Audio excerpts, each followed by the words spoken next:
खुसूसी live transmission में नाज़रीन एक बार फिर आपको खुशामदीद कहते हैं। मैं हूं जावेद इकबाल। जैसे कि निगरान वज़ीर आज़म अनवारुल हक काकड़ चीन के दौरे पर हैं और वहां पर बेल्ट एंड रोड फोरम है, तीसरा बेल्ट एंड रोड फोरम जारी है और अब से कुछ देर पहले उन्होंने उससे खिताब भी किया है। ज़ाहिर है BRI आज से 10 साल कबल चीन का एक विजडम था जिससे न सिर्फ ये ख़ित्ता बल्कि दुनिया के तमाम ममालिक को आपस में कनेक्ट करना था और फिर चाइना पाकिस्तान इकनॉमिक कॉरिडोर उसी BRI का एक हिस्सा है, जिसके ज़ाहिर है कि जो एक उसका एक बुनियादी जो एक मकसद था और एक कॉन्सेप्ट था वो यही था कि पाकिस्तान में भी इक़्तिसादी तरक्की हो, पाकिस्तान की मईशत भी आगे जाए, पाकिस्तान जो है वो कनेक्टिविटी के अंदर न सिर्फ पूरा मुल्क कनेक्टिविटी में शामिल हो, चीन के साथ मिले, बल्कि पूरा ख़ित्ता जो है वो आपस में एक कनेक्टिविटी के अंदर परो जाए। इस ट्रांसमिशन की इस मरहले में हमें ज्वाइन कर रहे हैं स्टूडियोज़ में आपके माहिर जनाब सैयद क़िंदील अब्बास साहब, आपको खुशामदीद कहते हैं। हमें ज्वाइन कर रहे हैं तज्ज़ियाकार अहमद हसन अवान हसन साहब, आपको भी खुशामदीद कहते हैं। वीडियो लिंक पर हमें ज्वाइन कर रहे हैं साबिक सफ़ीर जनाब शाहिद कियानी साहब, आपको भी गुफ्तगू में खुशामदीद कहते हैं और गुफ्तगू का आगाज़ कियानी साहब आप ही से करेंगे।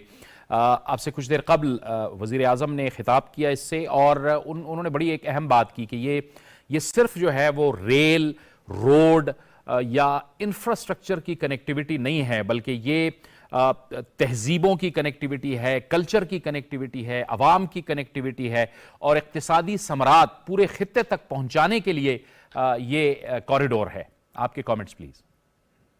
देखिए जी, बात यह है कि पाकिस्तानी चीन ताल्लुकात, ये जो अभी जहाँ वज़ीर आज़म साहब गए हैं, काकड़ साहब गए हैं, और BRI का जो फ्लैगशिप है CPEC, इसकी थोड़ी सी एक बैकग्राउंड है। वो ये है कि 1963 अप्रैल में जुल्फ़िकार अली भुट्टो साहब जो वज़ीर ख़ारिजा थे, वो हमने ये बॉर्डर एग्रीमेंट साइन की। वो बुनियाद थी ट्रस्ट की, और उसी से थोड़ी देर कुछ पहले हिंदुस्तान ने वैसिलेट किया और नई एग्रीमेंट साइन नहीं किया बॉर्डर का, वो मिसट्रस्ट की बुनियाद पड़ गई। ये जो CPEC का जो आपको ये मिला है, ये गिफ्ट है, ये रिफ्लेक्ट करता है रिलेशनशिप ऑफ ट्रस्ट पाकिस्तान चीन की 70-75 साल की जो दोस्ती है, जो ट्रस्ट डेवलप हुआ है रिलेशनशिप में सक्सेसिव गवर्नमेंट्स के साथ और आपकी अवाम, चीन और पाकिस्तान की अवाम के साथ, ये उसकी रिफ्लेक्शन है। अब आप देखें कि ये 10 साल गुजर गए हैं CPEC को, ये फ्लैगशिप है, ये BRI belt and road initiative सदर शी जिनपिंग की ये दूरअंदेशी है, जिस पर हमने इसका फायदा उठाया। और इसका वजह है ये कि इंफ्रास्ट्रक्चर है, रोड सब हैं, ये एनर्जी के हैं, ये इंडस्ट्रीज हैं, इनके ये जो हमारे साथ मसले मसाइल खड़े हुए थे वो कितनी हद तक हल हो चुके हैं इसकी वजह से इस 10 साल के अंदर। और आज जो वज़ीर आज़म साहब वहाँ पर गए, उन्होंने तकरीर में भी ये चीज़ कही है, बड़ी जो कि एक अच्छी मुझे बात लगी, वो ये कि जो EPZs हैं, जो नेक्स्ट स्टेज जिनका EPZ है, ये एक्सपोर्ट प्रोसेसिंग जोन जो है, क्योंकि चाइना की जो सप्लाई चेन है उसके अंदर पाकिस्तान भी हिस्सा बनना चाहता है। तो उन्होंने कहा कि जो जवान लोग हैं, इतने जवान लोग हमारे करोड़ों में हैं, उनको उनकी स्किल्स की ट्रेनिंग होगी, वोकेशनल इंस्टीट्यूट्स बनेंगे, ताकि EPZs जब बने तो ये लोग वहाँ ट्रेंड हों, और फिर जो सप्लाई चेन आए, जो आपने मैन्युफैक्चर करनी है, कोई भी चीज़ आपने मैन्युफैक्चर की, उसकी भी ट्रेनिंग की ज़रूरत है। तो मैं ये समझता हूँ कि ये इनको वज़ीर आज़म साहब, काकड़ साहब को मौका मिला कि sit across the table, talk to the Chinese लोग, उनको बताएं कि हमें इसके मौके क्या मिले हैं और फिर नेक्स्ट स्टेज में जो एग्रीमेंट भी साइन करनी है क्या होगा। तो ये बहुत बड़ी ये थर्ड जो कॉन्फ्रेंस थी इसकी BRI की, ये बहुत अहम है हर तरीके। यूनिवर्सिटी फैसलाबाद जो पाकिस्तान की one of the best agriculture university है और जिसने हज़ारों ग्रेजुएट्स यहाँ से पास करा के भेजे, जो पाकिस्तान के हर कोने में इस टाइम पे काम कर रहे हैं। हम लोग पूरी कैबिनेट पिछले कल से हम यहाँ पे आए हुए हैं और हमने फैसलाबाद में पहली दफ़ा तारीख़ में हमने कैबिनेट की पहली मीटिंग यहाँ पे की। उसके बाद चैम्बर्स, आपके तमाम लोगों से मुलाकात, मुख्तलिफ़ फील्ड्स के लोगों से मुलाकात, इंडस्ट्री के लोगों से मुलाकात। लेकिन मेरा नहीं ख्याल था कि फैसलाबाद का विज़िट मुकम्मल होता कि अगर एग्रीकल्चर यूनिवर्सिटी स्किप हो जाती और ये किए बगैर चले जाते हैं।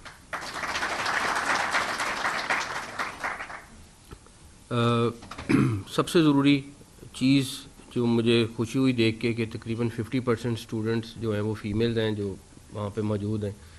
लेकिन थोड़ा साथ साथ परेशानी ये हुई कि इन 50% से फील्ड में आके काम कितनी करेंगी। मुझे पता है, लेकिन इधर वाली साइड इधर 50% नहीं है।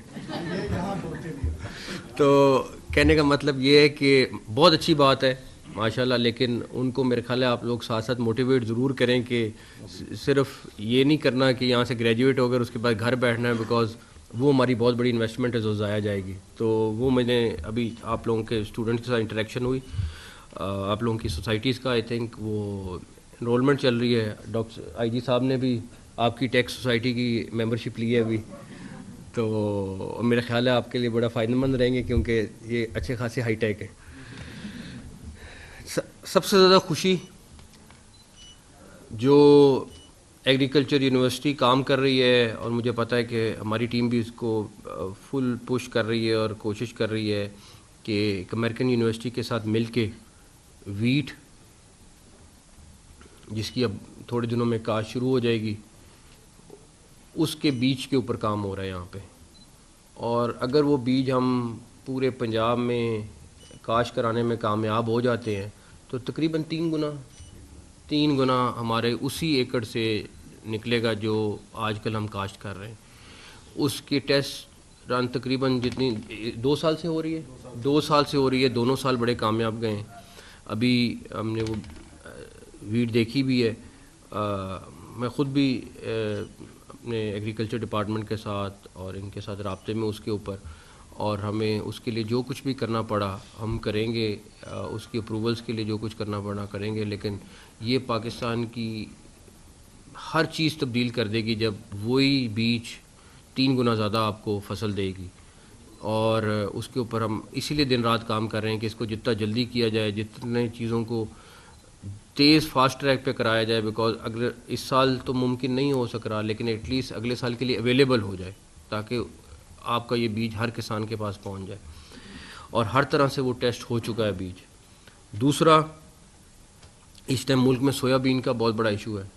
ये भी बड़ी खुशी है देख के कि सोयाबीन जो हम पाकिस्तान में समझते हैं कि उग ही नहीं सकता, और भारत तकरीबन 15 साल से ना सिर्फ उगा रहा है बल्कि एक्सपोर्ट कर रहा है, तो हम क्यों नहीं कर सकते। यूनिवर्सिटी एग्रीकल्चर ने वो टेस्ट रन तकरीबन मुकम्मल कर लिया, और अगर हम सोयाबीन ये पाकिस्तान में काश्त कराने में कामयाब हो जाते हैं तो इंशाल्लाह ताला अगेन ये वो चीज़ है जो पाकिस्तान डिपेंडेंट है सोयाबीन पे, कि सोयाबीन के मंगाने पे वो तमाम मसाइल हल हो जाएंगे। तीसरी इम्पॉर्टेंट चीज़ चीनी है, शुगर केन है, गन्ना पाकिस्तान में डेफिनेटली हमें कई साल शुगर मंगानी पड़ती है, कई साल हम एक्सपोर्ट करते हैं। लेकिन ये भी बहुत अच्छी और एजाज़ की बात है हमारे लिए कि गन्ने का भी हमने तकरीबन एक बीज तैयार कर लिया है। एक क्रेडिट जाता है एग्रीकल्चर यूनिवर्सिटी को, जिसने 3 गुना गन्ने की काश्त टेस्ट केस कर लिया है। और मेरे ख्याल में इस हॉल में बैठे जितने प्रोफेसर हैं, इस चीज़ का क्रेडिट आप लोगों को जाता है। अब उसको प्रैक्टिकली फॉर्म में लाना ये गवर्नमेंट्स का काम है। जो हमारे टाइम में मुमकिन है हम करेंगे, और मुझे बड़ी उम्मीद है जो आगे आएंगे वो भी इस चीज़ को ज़रूर पुश करेंगे। बिकॉज आप ख़ुद ही सोचें कि 1 एकड़ पे 3 गुना ज़्यादा जब किसान को गन्ना मिलेगा तो कोई सूरत ही नहीं कि हम एक्सपोर्ट ना कर रहे हों शुगर केन। और ये कोई ज़्यादा लंबी चौड़ी बात भी नहीं है, हम अगले साल में हम कर सकते हैं। ये कोई ज़्यादा लंबी साइंस नहीं है, सिर्फ इसके ऊपर पुश करने की ज़रूरत है, और जितनी मेहनत आप लोगों ने की है। डॉक्टर साहब, जहाँ तक रही बात रिसर्च की, ये मैं आपको गारंटी देता हूँ कि रिसर्च रिलेटेड आपको कोई चीज़ चाहिए, कोई रिक्वायरमेंट है, आपके लिए जिस दिन तक मैं बैठूँ आपके लिए ओपन चेक है। क्योंकि रिसर्च के बगैर कोई चीज़ मुमकिन ही नहीं है। अभी हमारे पंजाब में कुछ एग्रीकल्चर यूनिवर्सिटीज़ हैं और कुछ रिसर्च इंस्टीट्यूट हैं, और अभी हमारी लड़ाई चल रही है कि एग्रीकल्चर यूनिवर्सिटी ने ज़्यादा तगड़ा होना है या रिसर्च इंस्टीट्यूट ने। मिनिस्टर एग्रीकल्चर बैठे माशाल्लाह, इन्होंने बड़ी मेहनत की है इस सिलसिले में, और हम एक प्रपोज़ल ले आए इंशाल्लाह ताला अगले हफ्ते 10 दिन में हम उसको जो भी मर्ज करना है करके एटलीस्ट हम एक ट्रैक पे चढ़ जाएंगे। हमें ये नहीं होगा कि अच्छा रिसर्च इंस्टीट्यूट की अलहदा एक बनी हुई है और यूनिवर्सिटीज़ अलहदा कर रही हैं, और एंड में होता क्या, कोई भी कुछ नहीं कर पा रहा। तो उसको हमने तकरीबन सॉर्ट आउट कर लिया है। फिर एग्रीकल्चर डिपार्टमेंट में बहुत काम किया, ख़ास तौर पे अब हमारे चेयरमैन PND साहू साहब, इन्होंने ये जो कॉटन के ऊपर काम किया है, मैं आपको बता नहीं सकता, दिन रात लग के इन्होंने ये जो हमने पंजाब में तकरीबन 3 गुना कॉटन उगाई है, इसमें इनका क्रेडिट इनकी टीम का, इनके महकमे का बहुत ज़्यादा है। एक एक बंदे ने इनके दिन रात काम किया है, और अब ज़बरदस्त किस्म के डायनामिक किस्म के नादिर चट्टा सेक्रेटरी एग्रीकल्चर आए हैं, और इन्होंने भी दिन रात शुरू कर दिया है, बिकॉज इनके आगे अभी वीट का टास्क है जो सबसे इम्पोर्टेंट है, और मुझे उम्मीद है ये करेंगे इंशाल्लाह ताला।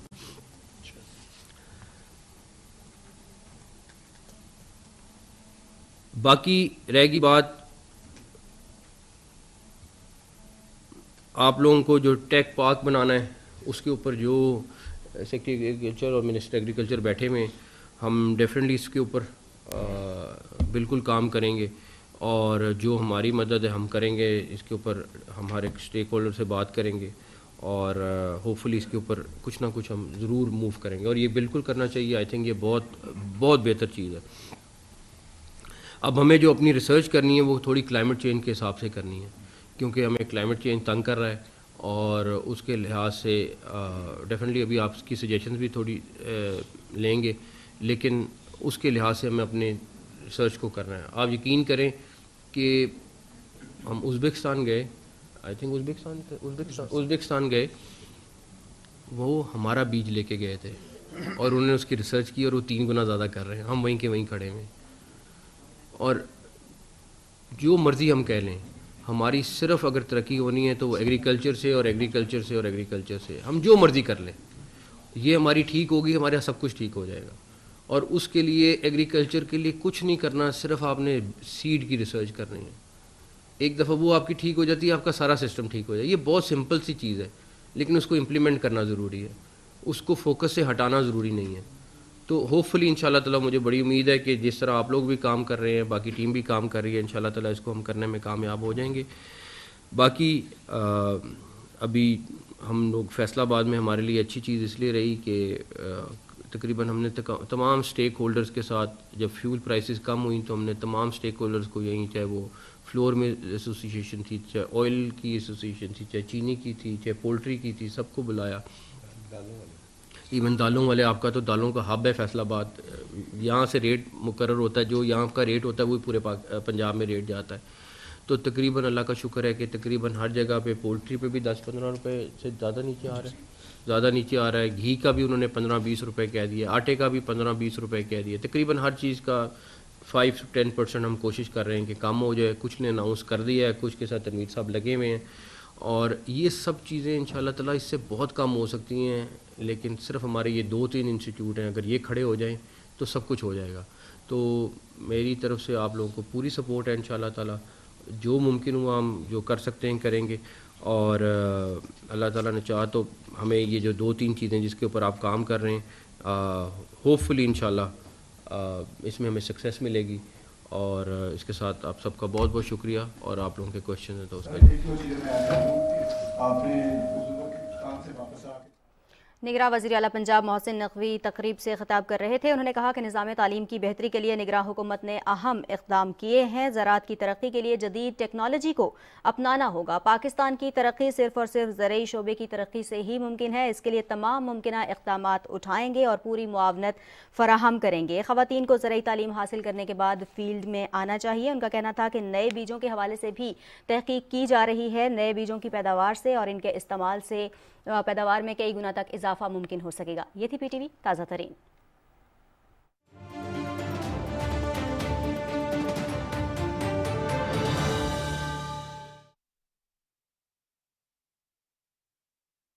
गए हैं, ये BRI को लेकर गए, प्रेसिडेंट शी जो है उनकी बड़ी दूरअंदेशी थी जो लेकर गए हैं, तो उनको आम आदमी को जिस प्रोजेक्ट्स में आम आदमी को फायदा पहुंचता है, इंफ्रास्ट्रक्चर है, एनर्जी है, कोई चीज है जहां पर एम्प्लॉयमेंट बढ़ती है तो बिजनेसेस थ्राइव करती हैं, वही काम की होती हैं। और इसी वजह से जिस तरह भी वो कह रहे थे कि कंसेंसस पाकिस्तान के अंदर क्यों है चाइना के ऊपर, एक पब्लिक की कंसेंसस है, इसलिए कि चाइनीज की जो इमेज पाकिस्तान के अंदर है वो बड़ी पॉजिटिव है, इससे फायदा पहुंचा।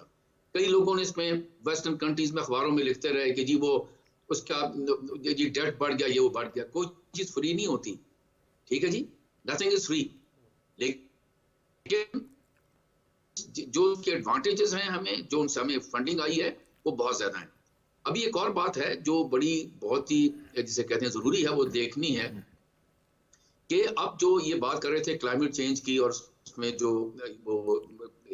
एनर्जी के जो अब सेक्टर है इसके अंदर हमें थोड़ा सा ख्याल करना पड़ेगा, क्योंकि ये क्लाइमेट का जो इशू है जो जिसके अंदर कोल की जो जनरेशन है इसके अपना एनर्जी के लिए, इसमें हमें बड़ा सोचना पड़ेगा। इसका थर्क का हमारा कोल प्रोजेक्ट है, बहुत बड़ा प्रोजेक्ट है, इसको देखना पड़ेगा कि किस तरीके से जो इसकी पोल्यूशन है या इसका इम्पैक्ट है वो कैसे इसको कम किया जाए, जो है स्मोक का, ये बड़ा जरूरी है। क्योंकि अभी चाइनीज भी चाहते हैं, अगर आप देखें नेक्स्ट उनको भी है कि वो भी चाहते हैं कि किस तरीके से ये जो जितनी भी इंडस्ट्री लगे उसका कम से कम इम्पैक्ट हो क्लाइमेट के ऊपर, नेगेटिव इम्पैक्ट। अभी वो बात हो रही थी कि जी ये सोलर की, मैं वैसे बता रहा हूँ कि इसका सबसे बड़े कमोडर पाकिस्तान को चाहिए। ये मैं उसमें सीपैक के अंदर रहते हुए बात कर रहा हूँ कि इंडस्ट्रीज यहाँ लगेंगी, अब ईपीजीज लगेंगी, उसके अंदर नेचुरल स्पीकिंग जो चाइना का जो है सप्लाई चेन है वो उसकी वजह से फैक्ट्रियां भी लगेंगी यहाँ। तो ये जरूरी है कि आप सोलर पर तवज्जो दे हुकूमत पाकिस्तान, और सोलर पर तवज्जो का मतलब है कि यहाँ पर अगर कोई सोलर के प्लांट लगाना चाहता है, सोलर पैनल्स के, उनको जितनी आप छूट दे सकते हैं टैक्स की दें, इनकरेज करें इनको। अगर बाहर से इंपोर्ट हो रहे हैं तो उस पर कम से कम टैक्स लगाएं ताकि लोग इनकरेज हो लगाएं, क्योंकि बिजली पैदा करनी जो दूसरी बिजली है वो आपके लिए मुश्किल है। ये एक एडवांटेज आपको है। और आपने बड़ी अच्छी थी, अहमद हसन साहब दूसरे भी कह रहे थे कि तो ब्यूरोक्रेटिक जो रेड टेबलिज्म है ना, इसका कोई हाल नहीं है। इसको आपको फास्ट, इसको जो कोई गवर्नमेंट ऑफ पाकिस्तान को चाहिए होगा कि एक वन विंडो ऑपरेशन इन चीजों का हो ताकि लोगों को फायदा पहुंचे। और सी पैक का जो अभी नेक्स्ट फेज आने वाला है जिसके अंदर ईपीजीज हैं या गवादर पोर्ट आगे बढ़ेगा और इंडस्ट्री लगेंगी, उसको इंकरेजमेंट मिले। जब तक आप बिजनेसेस को आप इंकरेज नहीं करेंगे, जॉब क्रिएशन नहीं होगी, आम आदमी को फायदा नहीं पहुंचेगा, तो फिर सी पैक का जो है ना, जिस तरह कई लोग कहते थे कि जिसमें सुस्त रफ्तारी भी किसी वक्त में आई थी, तो वो किसी हद तक सच थी। बिल्कुल सही, बिल्कुल सही। ये बात वही हो रही कि एक तो डेवलपिंग कंट्रीज़ के अंदर ज़ाहिर है इंफ्रास्ट्रक्चर भी नहीं होता, फिजिकल इंफ्रास्ट्रक्चर नहीं होता। आज वज़ीर आज़म साहब ने भी इस पर बात की है। ये भी एक बहुत बड़ा नुकसान होता है कि वो फिर जो इक़्तिसादी फ़वाइद हैं, ना तो इक़्तिसाद में अपना हिस्सा डाल सकते हैं और ना वो इक़्तिसादी फ़वाइद हासिल कर सकते हैं। तो ये BRI और CPEC जो है ये इसके लिए भी बहुत बहुत ज़रूरी है। देखिए, आज चाइना के जो प्रेसिडेंट है ना, उन्होंने बड़ी इंपॉर्टेंट एक बड़ी अच्छी बात की, और उसका थोड़ा सा हिस्टोरिकल कॉन्टेक्स्ट भी था।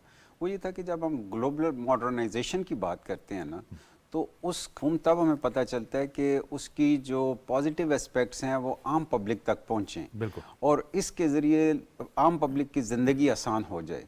लेकिन जो अनफॉर्चुनेटली हिस्टोरिकल कॉन्टेक्स्ट मैंने इसलिए कहा है कि जब वेस्टर्न मॉडर्नाइजेशन की हम बात करते थे तो उसमें वेस्टर्नाइजेशन को हम ले आए और कल्चरल एस्पेक्ट उसके ले आए, लेकिन जो इंडस्ट्रियल लेवल पे, इकोनॉमिक लेवल पे, पॉलिटिकल लेवल पे चीज़ें आनी थी वो नहीं ला सके। ये एक डिफरेंस है चाइना की पॉलिसी में कि जब उन्होंने अपनी जितनी भी डेवलपमेंट थी, जब उसको लेके आगे बढ़े हैं, तो इस वक्त तक वो 120 से 140 मुल्कों तक आ चुके हैं, लेकिन अब उन्होंने अनाउंस किया कि हम उसको मजीद बढ़ाने, ऑलमोस्ट 150 अभी मजीद एक्सटेंड करने। ठीक है, हमें इस वक्त ज्वाइन कर रहे हैं गुफ्तगू में माशी तज़कियाकार जनाब डॉक्टर खाकान हसन नजीब। डॉक्टर साहब बहुत खुशामदीद कहते हैं आपको। डॉक्टर साहब, ये कंदील अब्बास साहब भी यही बात कर रहे थे अभी आज सुबह प्रेसिडेंट शी ने जो तकरीर की उसमें एक तो उन्होंने बड़ा क्लियर कहा कि हम ब्लॉक की सियासत हमारा इंतखाब नहीं है।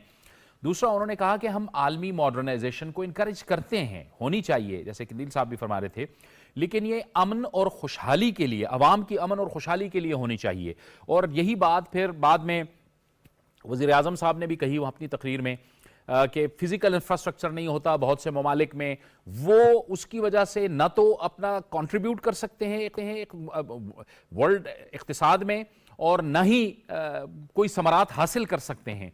तो ये बहुत ज़रूरी है कि BRI की शक्ल में और फिर पाकिस्तान के लिए CPEC की शक्ल में एक ऐसा इंफ्रास्ट्रक्चर मौजूद है जिसमें डेवलपिंग कंट्रीज बाकी भी जो है वो इसका हिस्सा बन सकते हैं। डॉक्टर साहब, जावेद साहब, अगर आप इस चीज को इस तरह समझें कि कनेक्टिविटी तो इसी तरह होगी ना कि अगर रोड का नेटवर्क होगा, कनेक्टिविटी तो हाईवेज के थ्रू ही होगी, कनेक्टिविटी रेल के नेटवर्क के थ्रू ही होगी, कनेक्टिविटी जहाज के नेटवर्क के थ्रू ही होगी।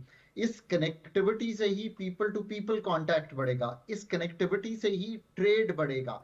पाकिस्तान को बहुत ही अशद अगर अब जरूरत है, हमने अपना इंफ्रास्ट्रक्चर $25 अरब के जो 50 हमने तकरीबन मंसूबे लगाए हैं, उसमें हमने इसी कनेक्टिविटी को और फिर एनर्जी के इंफ्रास्ट्रक्चर को बिल्ड करने की कोशिश की है, ताकि ना सिर्फ हमारे लोग कनेक्ट हो सकें, बट हम ट्रेड के नेटवर्क से, चाहे वो कार कंट्रीज हो, चाइना हो, रीजन हो, उसमें हम कनेक्ट कर सकें एंड ऑल द वे फिर एक नया पोर्ट गवादर तक जा सकें और एक राहदारी क्रिएट हो। पर अब जो CPEC 2 या जिसको हम कहेंगे CPEC को आगे लेकर चलना है, वो तो यही है ना कि हम इस ट्रेड को मुमकिन बनाने के लिए अपनी पैदावारी सलाहियत को बढ़ा सकें। आप नोट करें कि PM ने ये भी कहा, और ये बहुत ही इंपॉर्टेंट हो गया है, कि अब एग्रीकल्चर की पैदावार को बढ़ाना जो है वो हमारी आगे की CPEC की जो मद्देनजर रखनी है चीज, उसमें शामिल होना चाहिए।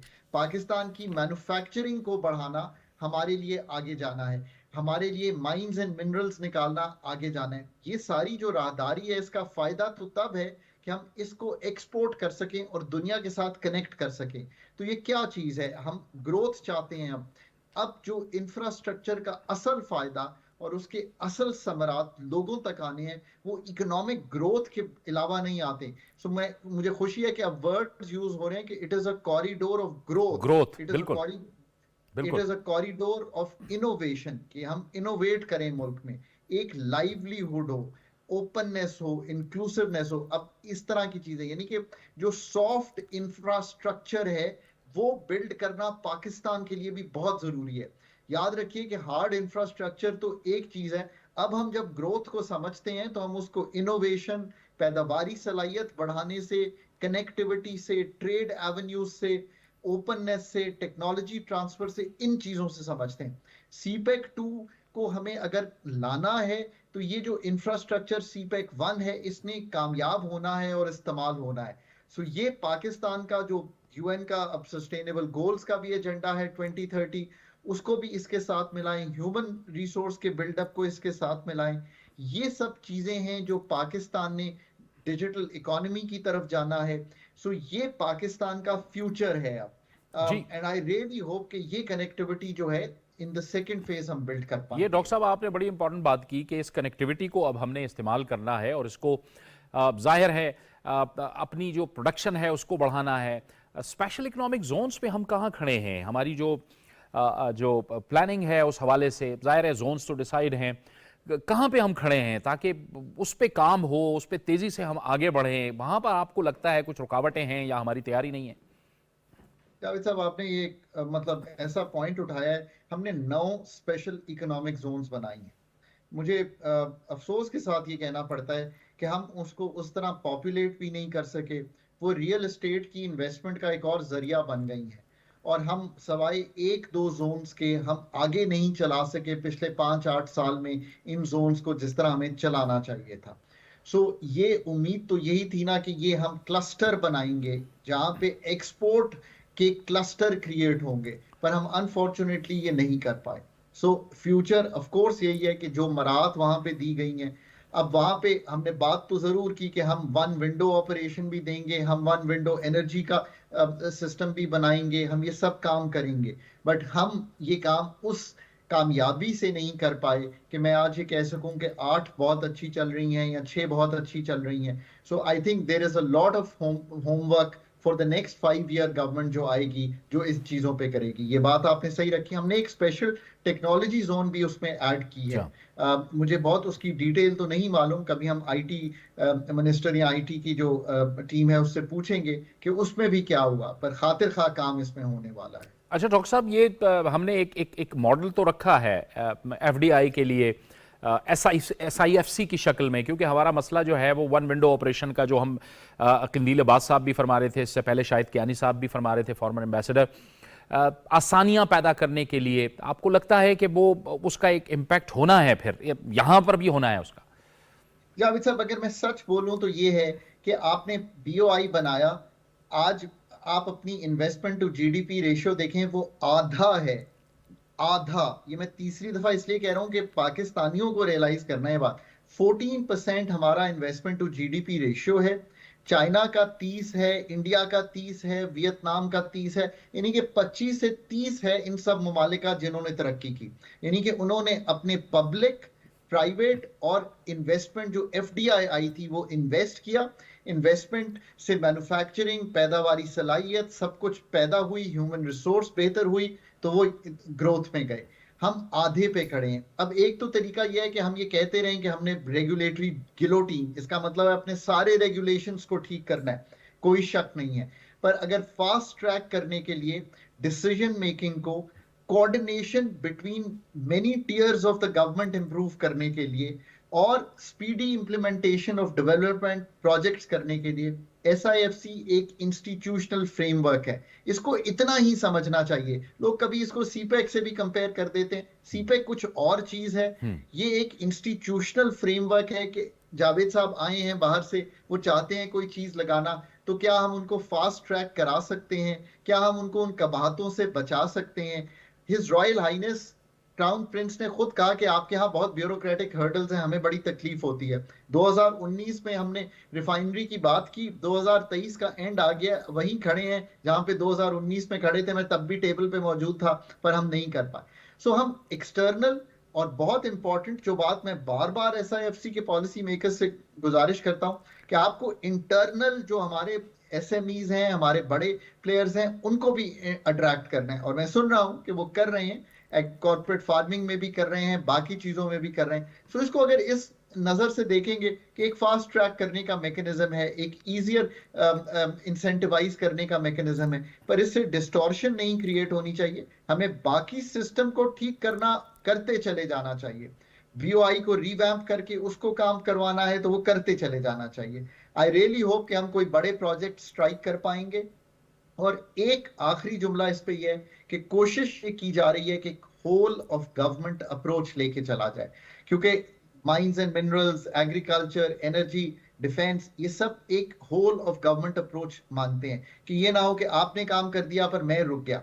वहां SIFC का एक कोऑर्डिनेशन मैकेनिज्म है जो इसको इंश्योर करे। I think that's the idea. अब इसको आप मतलब आई होप कि कुछ कामयाबी होगी तो वो फिर दिखा पाएंगे लोगों को कि देखिए हमने ये काम किया, और हम डेट से निकल के लोगों की इक्विटी, यानी कि एक तो मैं एक प्रोजेक्ट सेटअप करता हूं, उसमें 30% मेरी इक्विटी होती है। सो मैं 30% इक्विटी पाकिस्तान लेकर आया, मैंने उसको इक्विटी को रखा, बैंक से डेट लिया, तो वो इक्विटी इन्वेस्टमेंट जो है वो पाकिस्तान की तरफ आगे बढ़ेगी। और ये इक्विटी इन्वेस्टमेंट उन सेक्टर्स में है जो पैदावार बढ़ाएं मुल्क की, स्टॉक मार्केट में सिर्फ नहीं, या जो हम रोशन डिजिटल अकाउंट्स बना रहे हैं सिर्फ उसमें नहीं, बट एक्चुअल पैदावार बढ़ाने में पाकिस्तान की, यही पाकिस्तान का फ्यूचर। बहुत बहुत अहम बात आपने की। शाहिद कियानी साहब, बड़ी आम आवाम के लिए एक बड़ी कॉमन सी बात मैं आपसे पूछूंगा कि मईशत बेहतर होगी, सियासी इस्तेहकाम होगा, तो सिफारती सतह पर भी हमारी आवाज़ में क़ुव्वत होगी और हम सिफारती जो हमारी आवाज़ होगी वो तवाना होगी।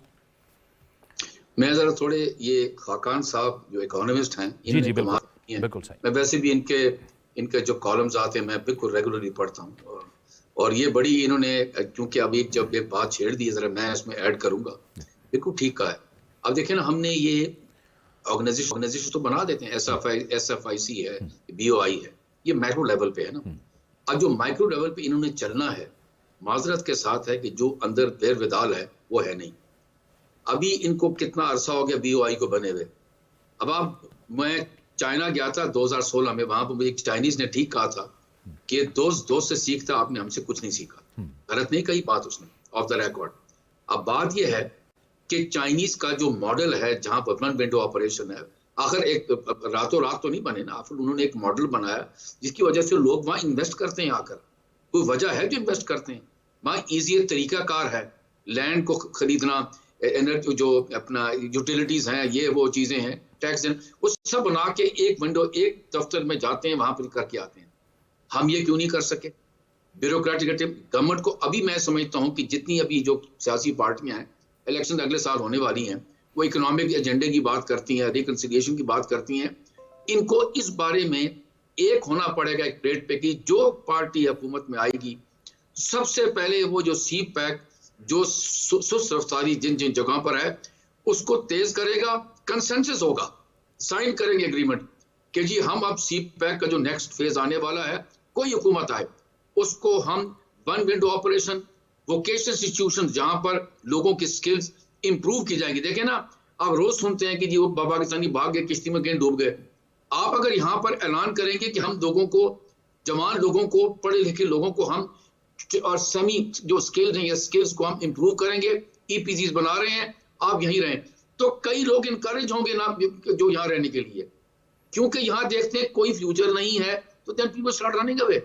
तो ये बड़ी जरूरी चीजें हैं, ये आपको तोहफा मिला है, सी पैक BRI का हिस्सा है, इसको हमें और डेडलाइन बनानी चाहिए। मैं कहता हूँ हुकूमत पाकिस्तान को कहे कि जी ये BOI SFIC है, इनके लोग जो वहां काम कर रहे हैं, इनको बिलीव और not they should be pulled up, उनको कहें कि जी हम आपसे चाहते हैं कि ये इंडस्ट्रीज हैं, जिस तरह भी बता रहे थे खान साहब भी, मिनरल है सेक्टर कोई भी है, या EPCs हैं, इनको खड़ा करने, इनको स्ट्रेंथन करने के लिए, खड़ा करने के लिए ये डेडलाइंस आपको दी हैं। प्राइवेट इन्वेस्टमेंट आएगी और आपने इनको 15 दिन, 20 दिन, 25 दिन, 1 महीने के अंदर आपने इनको अप्रूवल देनी है और खड़ा करना है। वरना मैं बता दूं ये सिर्फ रह जाएगा, ये स्लोगन रह जाएगा और कुछ नहीं होगा। आपको पता होना चाहिए कई दफा ऐसे हुआ है, कई दफा बहुत दफा अखबारों में आता है, मेन स्ट्रीम न्यूज़पेपर्स में आता है कि सुस्त रफ्तारी है, ब्यूरोक्रेटिक रेड टेपिज्म। अभी जिसमें बता रहे थे कि सऊदी अरबिया लगाना चाहता है, वो क्या नाम है, क्या बता रहे थे, वो जो लगा रहे कराची में लगाना चाहते हैं, अब वो जी अब वो बताएं कि इतना बड़ा जुल्म है कि वो हाईएस्ट लेवल पर आपको बता दिया गया है और आप उस पर कुछ नहीं करना चाहते। भाई इस तरह तो नहीं है। और जो लोग इस रेड टेपिज्म के मसले मसाइल क्रिएट कर रहे हैं, they should be taken to task. कब तक आप इंतजार करेंगे? देखिए जो इन्वेस्टर है ना, वो देखता है कि आपका यहाँ पर इन्वेस्टमेंट का क्या वो है, क्लाइमेट है जुडिशरी का, क्योंकि जुडिशियल सिस्टम भी आपका रिफॉर्म्स होने चाहिए, ताकि अगर खुदा ना खास्ता उसको कोई मसला मसाइल होते हैं इन्वेस्टमेंट के बाद, कोर्ट पे जाना पड़ता है, तो उसको भी वहां पर उसको इंसाफ मिले। बिल्कुल आपको बहुत सारे रिफॉर्म्स करने की जरूरत है, लेकिन अनफॉर्चुनेटली मैं सही कहूंगा आपको, मुझे नजर नहीं आता, ठीक वक्त आपके पास नहीं है। You have to do. मैं चाहता हूं कि तफसीली जो इस वक्त हालात हैं, और मैं ज़राए इब्लाग से भी अपील करना चाहता हूं, बिलखुसूस अपने जो हमारे मीडिया चैनल्स हैं, कि फ़लस्तीन की जो इस वक्त रियल सूरत हाल है उससे आगाही जो है हमारे भाई आपको देंगे। और मैं आपके और उनके दरमियान ज़्यादा देर हायल नहीं रहना चाहता। इसके बाद इंशाअल्लाह ताला मैं मुशतरका एलामिया जो है वो अर्ज़ करूँगा, और आखिर में मोहतरम जनाब डॉक्टर किबला याद साहब का खिताब होगा। अखी अल करीम फलियतफद्दल। चेयरमैन पाकिस्तान उलमा काउंसिल हाफिज ताहिर अशरफी तकरीब से खिताब कर रहे थे।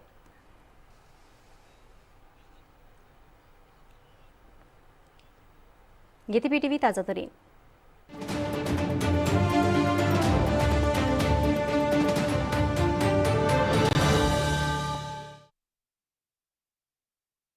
स्ट्रेटेजिक और जियो पॉलिटिक्स की बजाय हम जियो इकोनॉमिक की तरफ मूव करेंगे। हम अभी तक प्रैक्टिकली वो कर नहीं सके, और इसलिए हमें इंटरनेशनल और रीजनल कंस्ट्रेंट्स भी इसमें आ रही हैं। लेकिन डोमेस्टिक तो हमारे कंट्रोल में है ना, इसको हम कर सकते हैं। और इंस्टीट्यूशंस को मेरा ख्याल अपने आप को प्रिपेयर करना होगा, इसलिए कि अभी तक वो जो ब्यूरोक्रेटिक हर्डल्स हैं वो स्टिल उधर ही मौजूद हैं। क्योंकि अब वो जो इंटरनेशनल ऑर्गेनाइजेशंस आती हैं, या चाइनीज़ ने खुद की जगह पे इस बात को कहा कि हम आते हैं एक प्लान लेकर, वो जितनी देर में आप उसके ऊपर सोच रहे होते हैं वो आउटडेटेड हो चुका होता है, दुनिया उससे आगे कहीं निकल गई होती है। तो इसलिए मेरा ख्याल है कि हमें अब वो जो फिजिकल कनेक्टिविटी है इसके साथ साथ डेफिनेटली इंस्टीट्यूशनल कनेक्टिविटी के लिए अपने आप को तैयार करना होगा। और इसका मतलब ये है अहमद हसन साहब के अगर बड़ी तस्वीर में देखें तो गवर्नेंस पे हमें तवज्जो देनी होगी, अपनी गवर्नेंस को बेहतर करना होगा। जिस तरीके से मामलात हम चलाते हैं, हुकूमती मामलात चलाते हैं, इदारों के मामलात चलाते हैं। बिल्कुल सही कहा आपने। और इसके हवाले से मैं 2 हवाले देना चाहूँगा। 2 इम्पॉर्टेंट नुकात है मेरे पास। एक तो ये कि किताब है वाई नेशंस फेल, उसमें वो ये बताते हैं कि फॉर एग्जांपल आप ये देखिए कि अक्सर हम अपने डिस्कशंस के अंदर ये बात करते हैं कि जी अभी क्योंकि हम एक यंग नेशन है तो हमें अभी टाइम लगेगा to achieve that particular level of development. लेकिन रियलिटी ये है कि अगर आप देखते हैं फॉर एग्जांपल नॉर्थ कोरिया को और साउथ कोरिया को, उनकी रेस भी सेम है, जोग्राफिकल एनवायरनमेंट भी सेम है, उनका हिस्ट्री भी सेम है, उनकी लैंग्वेज भी सेम है, लेकिन साउथ कोरिया कहाँ खड़ा है इकोनॉमिक कॉन्टेक्स्ट में और नॉर्थ कोरिया किधर खड़ा है। तो ये इस तरह एक मिसाल देने का मकसद ये है कि अब ये वक्त नहीं है, जिस तरह आपने खुद भी कहा कि माशी चैलेंजेस बहुत ज़्यादा हैं, कि हम किसी का वेट करें कि वो हमें समझाए कि क्या करना है। हमने खुद बहुत सी चीज़ें प्रोएक्टिवली लेकर चलनी है। और इस हवाले से कोई इकोनॉमिक पॉलिसी का कोई सिंगल या आप कह सकते हैं क्योंकि there is no magic wand to it, और कोई एक मॉडल भी नहीं है। ये किताब है throwing away the ladder, Chang ने लिखी है। उसमें वो बेसिकली ये पॉइंट आउट करता है कि जो वेस्टर्न आपका इकोनॉमिक मॉडल है वो अब जिस लैडर से, जिस सीढ़ी से चढ़कर वो उन्हें तरक्की अचीव की, कामयाबी हासिल की, माशी कामयाबी की बात कर रहा हूँ, तो वो अब बाकी जो दुनिया है उनके लिए एक मुख्तलिफ मॉडल को इम्पोज करना चाहते हैं, जिसकी वजह से बहुत से ममालिक अफ्रीका में, एशिया में वो एक डेप्ट के अंदर फंस जाते हैं, जिसको हम डेप्ट ट्रैप भी कहते हैं। अब चाइना का जो मॉडल है बेसिकली वो आपको विदाउट मच स्ट्रिंग्स अटैच्ड या आप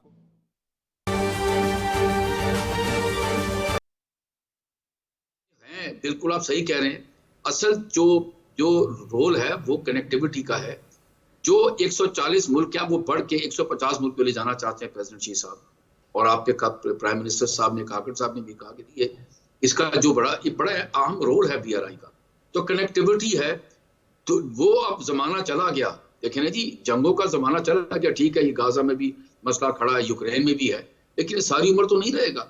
लोग चाहते हैं, आवाम चाहती है कि एक तो पीपल सेंट्रिक ऐसे प्रोजेक्ट्स आए जिस तरह ये है, जिसके अंदर आवाम को फायदा हो और आवाम एक दूसरे के साथ जुड़कर बैठकर मिलें जुलें। क्यों ये कनेक्टिविटी का क्या है रोल है कि एक शख्स दूसरे मुल्क में जा सके, अपना सामान बेच सके, पढ़ने जा सके, सैर की जा सके, हर तरह से कनेक्टेड वर्ल्ड हो।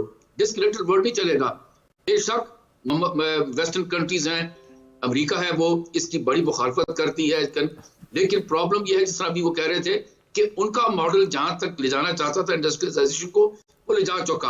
अब ये नया दौर है, ये सदर शी जिनपिंग का जो ये विजन है, ये दूरदर्शी है, अब उसके मुताबिक दुनिया। और देखिए मैं बताऊं, जो लोग बेशक डिसएग्री भी करते हैं चीन से, वो भी चाहते हैं कि उसकी आवाम इस BRI से फायदा उठाए। और अब देखिएगा कि ऐसा ऐसा ऑपोजिशन इस चीज पर कम होगी। और फिर अभी जो सबसे बड़ी बात है क्लाइमेट चेंज की, उन्होंने बात की कि ऐसी चीजें बन रही हैं चीन के अंदर जो नेक्स्ट फेज के अंदर क्लाइमेट को कॉन्शियस होंगी और फायदा पहुंचाएंगी।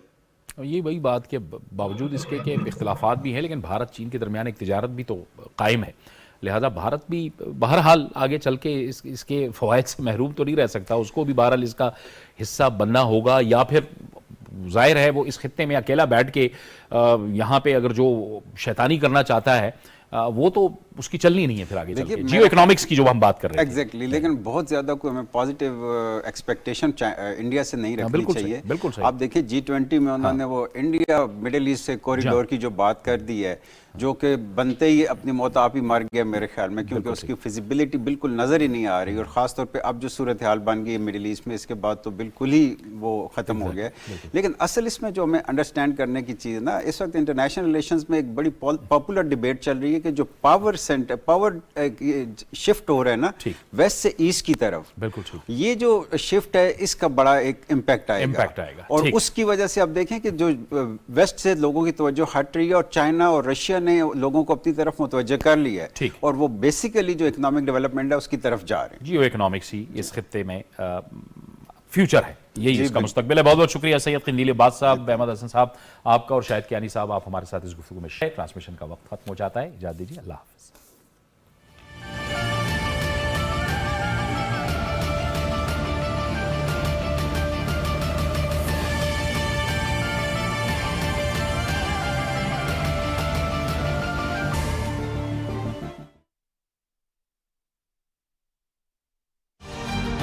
बदलती दुनिया में बाहमी एतमाद के अलम बरदार पाकिस्तान और चीन, आलमी व इलाकाई मसाइल और दुख सुख की घड़ी में साथ साथ सकाफती व सफारती तल्लुकात से मुआशी व तज़वीराती इत्तेहाद तक पुरअज़्म क़यादत के मुश्तरका अहदाफ, दो तरफ़ा ताल्लुकात का नया बाब, निगरान वज़ीर आज़म का दौरा चीन।